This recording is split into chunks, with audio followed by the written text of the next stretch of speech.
नाज़रीन, हैदराबाद जे डीपलाई कॉलोनी जे शादी हाल में प्लेट न मिलण तां झेड़े में नौजवान क़त्ल थी वियो आहे। उन हवाले सां वीडियो लिंक ते अपडेट करे रहियो आहे मराठी जो रिपोर्टर सलीम अल्ला। जी सलीम, छा तफ़सील आहिनि?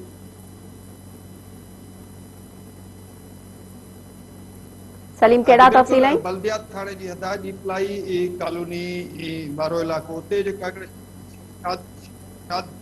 जी बिल्कुल बल्दियात थाणे जी हद आहे डीपलाई कॉलोनी वारो इलाइक़ो, उते हिकु शादी हाल में प्लेट न मिलण तां झेड़ो थियो आहे, जंहिंजे नतीजे में 37 सालनि जो कराची मोरी वासी फारू शोरो जेको आहे उहो क़त्ल थी वियो आहे। ॿुधायो पियो वञे त प्लेट न मिलण ते जेको आहे 20 खां 25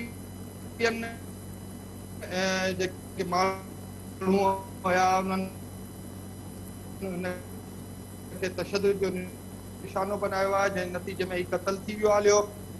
लाश जेको आहे उहो वारस खां हवाले कयो वियो आहे। हिन वक़्तु जेको आहे कंहिं क़िस्म जो सघियो आहे। जी सलीम, अवां जी महिरबानी।